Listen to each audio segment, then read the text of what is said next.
Dalam pilihan raya negeri kali ini, kita sedang melihat satu pola politik yang jarang berlaku dan wajar diberi perhatian serius.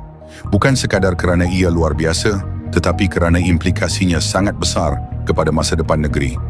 Kehadiran serentak begitu ramai calon daripada keluarga Musa Aman merentasi parti-parti berbeza, menimbulkan banyak persoalan.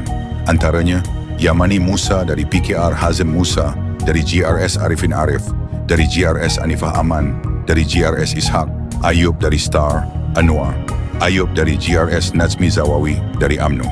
Apabila satu keluarga berada dalam PKR, GRS, Star dan UMNO pada masa yang sama, ia mengangkat satu persoalan utama.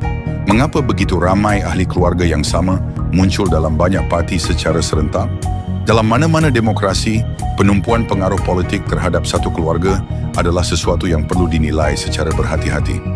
Jika terlalu banyak kerusi dimenangi oleh individu-individu daripada rangkaian keluarga yang sama, kuasa politik tidak lagi tersebar, ia menjadi tertumpu.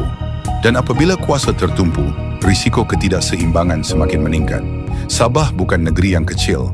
Kita mempunyai kekayaan sumber yang besar, termasuk minyak, gas, hutan, tanah dan potensi ekonomi yang belum diterokai sepenuhnya. Oleh itu, persoalan tentang siapa yang memegang kuasa dan bagaimana ia digunakan menjadi sangat penting. Kita perlu bertanya dengan jujur, apa yang akan berlaku jika kuasa politik negeri berada secara dominan dalam satu keluarga? Bagaimana jika keputusan-keputusan strategik negeri ditentukan mengikut hubungan kekeluargaan dan bukannya kepentingan rakyat? Dan yang paling penting, apa risiko yang muncul jika mereka yang memegang kuasa ini menjadi terlalu rakus atau tidak terkawal?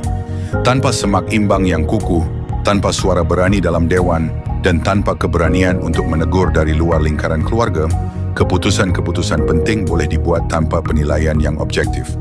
Itu sangat berbahaya bagi negeri yang kaya seperti Sabah. Ini bukan soal menyerang mana-mana individu, ini adalah soal prinsip.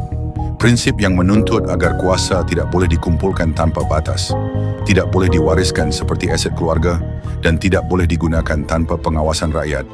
Rakyat berhak memilih pemimpin berdasarkan kemampuan, integriti dan kesediaan mereka untuk berkhidmat kepada semua, bukan kepada mana-mana kelompok keluarga. Dan akhirnya masa depan negeri ini berada sepenuhnya di tangan kita.